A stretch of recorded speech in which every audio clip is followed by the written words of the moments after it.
Hey gang, JB Coins here with another video. This is one that we thought would be kind of interesting. Since Memorial Day weekend, we've got time to devote to kind of do a little comparison shopping. So what we came up with was the idea that we have several banks in our area, just like you guys do. And the three piles you see in front of you are from three banks that we go to that each use a different armored car service.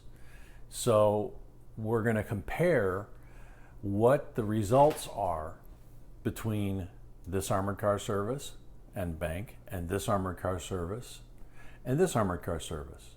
That was the theory of doing this. One thing that throws it off kilter is, and it's a good problem, is that these 10 rolls are all brand new. From what we can tell, we'll know when we open them, they're all brand new BU condition, 2017 P, Frederick Douglass, Washington, D.C. quarters, which is awesome because we haven't gotten a lot of these before, and we haven't gotten any new issue before. And these are known now to have at least 3 errors, significant errors. So what we're going to do on that pile is we're going to go ahead and shoot a video on this 10 rolls, and we're going to open them up. We're going to look for those errors and find what errors we can, and also look at the quality of the coins, see if they are as nice as they look internally on the rolls. They really look nice, which is kind of surprising. Sometimes the coins we get are kind of trashy, and that's part of what we wanted to compare. But that won't compare well against the other ones because that's new issue coin. These other two are circulated coins. So we're going to be able to do a side-by-side at least on these two and see if there's a difference between the two banks with the armored car companies, because they're both circulated coin.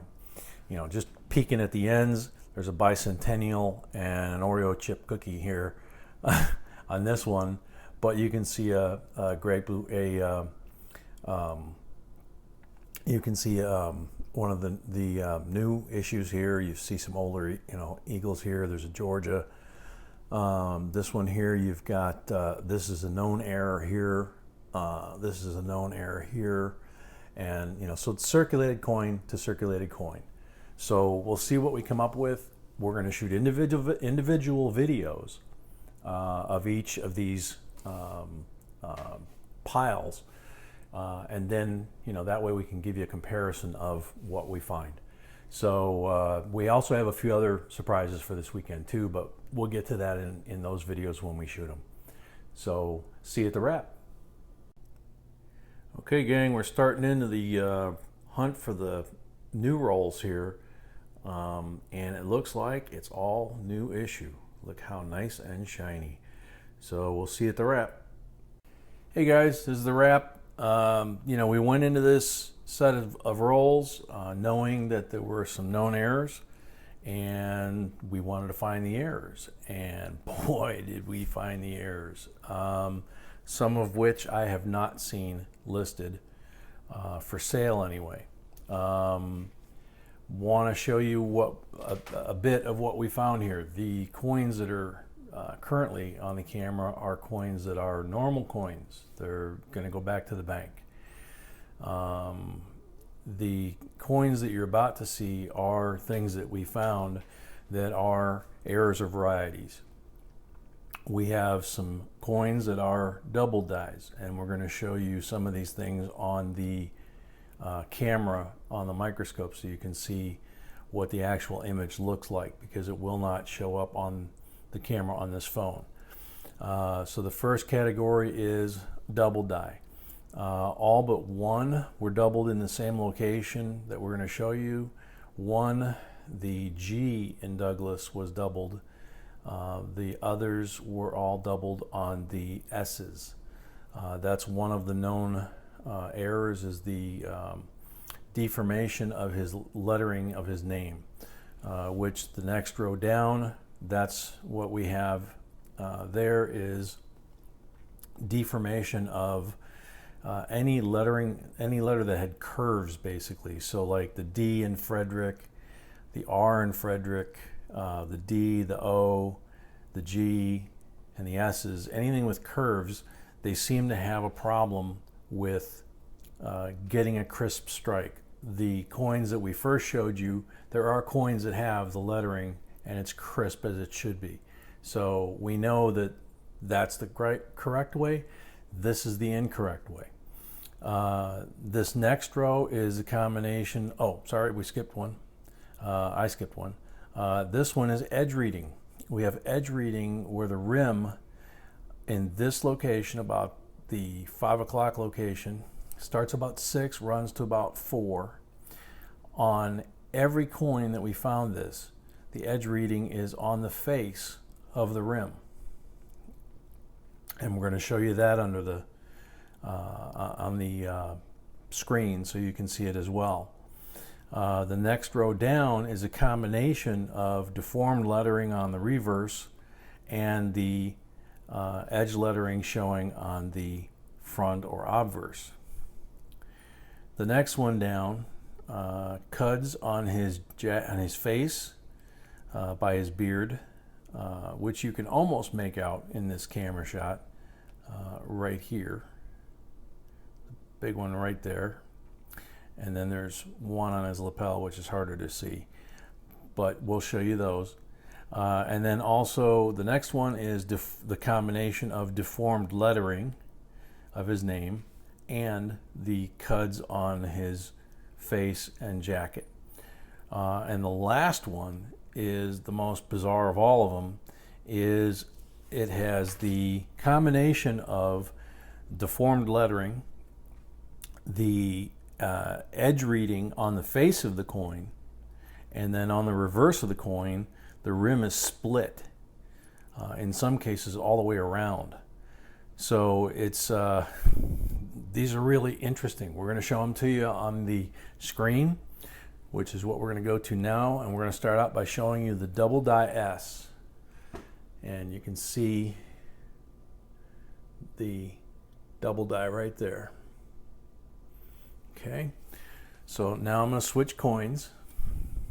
Okay, and the last one I want to show you is the coin that has, you can see that line very crisp.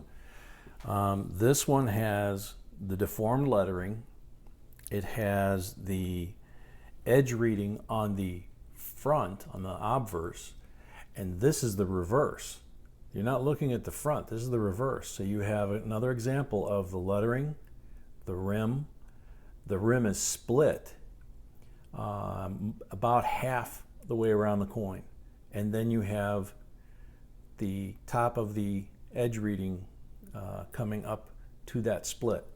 So you have a double split rim on the back. You have the edge reading on the front, doubled rim on both, and the deformed lettering. If we pull back to the table again and show you the overview of just how many errors we've got here, the different types and the quantity. I mean, it's kind of amazing to find this many. So what we're not sure is this an overall quality issue of the production coin where the coins are all going to look like this? Or is it just that we wound up getting 10 rolls out of a box that happen to have these errors concentrated in them, which would make sense because they're repeated errors. You know, you have a series of coins that all got the same error, one after another, and that makes sense because then they would fix it and move on, and they wound up in one set of rolls. So what we're going to do is we're going to hang on to these. We have no idea what these might be worth. You know, whether they're worth selling, you know, whether we just don't know what they are yet in terms of value, if any. So what we're going to do is we're going to wrap these up. We're going to put them in the plastic quarter tubes, and we're going to label them with the with what you saw on the paper. You know, whether it's a double die or deformed lettering, that type of thing. And we're going to keep these. There's about $20 worth of quarters sitting here that we considered to be not like they should be, which is the definition of a variety and also a definition of the error. So we're going to hang on to them. We definitely found what we were looking for, which was we found a whole hell of a lot of errors. We just don't really know what to do with them, or you know, how extensive this is. So being this coin has only been out for about a month, we're going to take the wait and see attitude. We're going to sit on them, wait and see what happens over the next 3 to 6 months as more people go through these coins and find errors. And then we'll know whether or not these things have any real value, what that value is, what they could be sold for, and what their rarity is. But as of today, we can't. Hey gang, check this out. This is one of the 2017 P Frederick Douglasses, obviously, and you can see that I wrote die strike obverse on this coin because of the obvious big chunk here on the side and the semicircle cut in the face of the coin and some other marks. So I took it that this was a die strike. In rereading through my error coins from A to Z book, I found a page that lists incomplete punch as creating that semicircle. A perfect error coin hunter, as far as what we would be looking for in a perfect world, would be for that semicircle to go all the way to the other rim. That's caused by the punching process not completely cutting through the sheet, and the sheet then being fed through the mill and the die striking it, and that mark is still there. So this is something out of a book from over 10 years ago, almost 20 years ago, and well known back then, but apparently forgotten by today's collectors. And just thought I would show that to you, because that's something that's really cool. Wasn't sure what it was. Now I know. Okay, so what we're going to do is we're going to call this a wrap. So please, we hope you found this interesting and amazing that there's this many errors in these coins, and that, as we said, that will be told in the next coming months what this really is. So hopefully you found this interesting. You found it informative. You know some things to look for, areas to look for, and please continue to like, share, subscribe, hit the notification button so you get notified whenever we post a new video. Please check out the rest of the videos that we've been putting up this Memorial Day weekend. I think we've put up about 10. And until next time, JB Coins signing out.